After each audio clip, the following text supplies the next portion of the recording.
இது தாய்லாந்தில் கிடைச்சக்கூடிய பழைய தமிழ் எழுத்து. அடுத்து இதான் ரொம்ப அதிசயம். தங்கத்துக்காக தமிழர்கள் எப்படி உலகம் முழுக்க போயிருக்கான்றதுக்கு தாய்லாந்தில் பெரும்பதன் கலந்து தங்க முரசர்கள் தமிழில் எழுதியிருக்கு.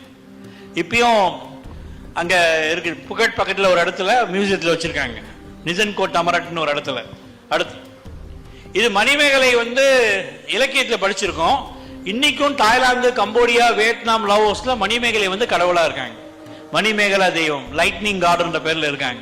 அடுத்து இது ஈஸ்டர் ஐலாண்டும் சிந்துவெளியும் தமிழ்நாட்டில் கிடைச்ச எழுத்துக்களும் ஒரே எழுத்துக்களா இருக்கு.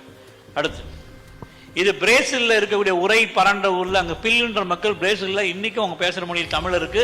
இன்னைக்கும் மரக்கானம்ன்ற ஊர் பிரேசில்ல இருக்கு. அடுத்து இது சைனால, இன்னைக்கும் சீனாவில் போகர் காலத்தில் போன தமிழர்கள் பாண்டியன்ற ஊர் பேர்ல நிறைய சைனா பாண்டியன் ஊர் இருக்கு. அதுல ஆயின்ற மக்கள், உங்களுக்கு தெரியும், ஆய்குடி கேள்விப்பட்டிருப்பீங்க. ஆயின்ற மக்கள் இருக்கிறது கிட்டத்தட்ட 2800 மக்கள் இன்னைக்கும் வாழ்ந்துட்டு இருக்காங்க. ஆயின்ற மக்கள் வாழ்ந்துட்டு இருக்காங்க.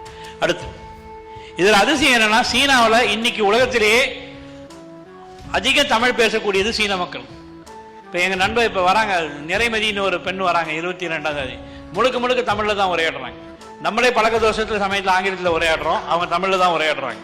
அதே மாதிரி ஹிலானி, சிஆர்ஐ சொல்லி சீன வானொலியில பேசுற அத்தனை பெண்களும் தமிழ் பேசுறாங்க. அடுத்து இது மருதை எங்க இருக்கு தெரியுங்களா? ஜப்பான்ல இருக்கு. ஜப்பானுக்கும் டோக்கியோவுக்கும் உள்ள ஒரு ஊர்ல, ஜப்பான்ல இருந்து டோக்கியோல இருந்து ஒரு கடற்கரை ஊர், அது பக்கத்துல ஒரு உழவு கிராமம். அந்த கிராமத்துக்கு பேர் மருதை. மருதை கிராமம் இருக்கு. இன்னைக்கும் 1200 சொற்களுக்கு மேல ஜப்பான் தமிழ் சொற்கள் தமிழ் சொல்லா இருக்கு. அடுத்து ஆமூர், பசிபிக் கடலுடைய அந்த கடைசியில ரஷ்யாவுடைய பார்டர்ல ஆமூர், நம்ம தமிழ்ல ஆமூர் மல்லான்னு படிச்சிருப்போம். ஆமூர்ன்ற கரையோக்குன்ற மக்கள் வாழ்ந்ததுக்கான தரவுகள் இருக்கு. அடுத்து குரில், நெடில் குரில் மாதிரி சின்ன தீவுக்கு குரில், ஜப்பான்ல குரில் என்ற பேரில் தீவு இருக்கு. அடுத்து இதான் ரொம்ப அதிசயம். 26,000 கிலோமீட்டர் தமிழ்நாட்டில இருந்து ஆர்டிக் சர்க்கிளுக்கு பக்கத்துல காம்சட்கான் ஒரு இடத்துல அலையூட்டர்னு ஒரு மொழி பேசுறாங்க கரையோக்கன் மக்கள். அங்க பலனான்ற ஊர், இங்க பாருங்க, பழனி மாதிரி. எப்படி தமிழர்கள் புலம்பெயர்ந்து எப்படி உலகம் முழுக்க போனாங்கன்றது இன்னும் வேப்பதான் இருக்கு. அடுத்து இது அட்டுன்ற தீவு. நம்ம எட்டை நம்ம ஊர்ல அட்டுன்னு தான் சொல்லுவாங்க.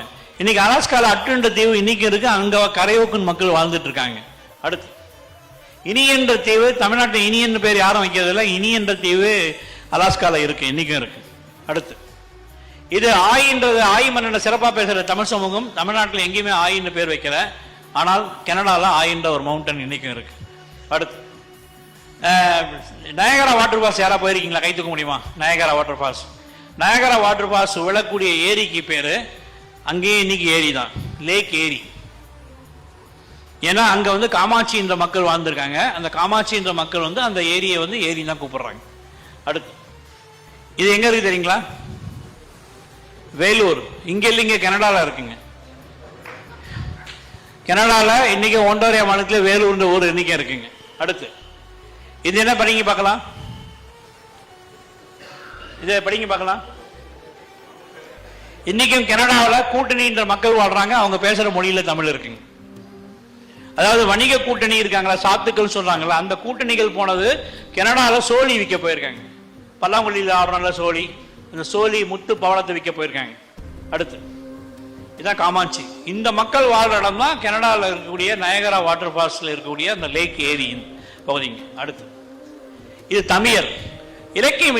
இங்கதான் இலக்கியத்தை தயவுசெய்து அழகுக்காக படிக்காதீங்க, இலக்கணத்துக்காக படிக்காதுங்க, வாழ்வியல் வரலாறுக்காக படிக்குங்க. அதுல இருக்கு பயன்படுத்தக்கூடிய அந்த தானே தமியன் வருவோன் தன்முன் மானீர் வங்கம் வந்தோர் வணங்கி சாவகத்தை பத்தி பேசுற அந்த இடத்துல சாவகம் மட்டும் இல்லாமல் கலிபோர்னியா வரைக்கும் அந்த தமியன் இருக்குங்க.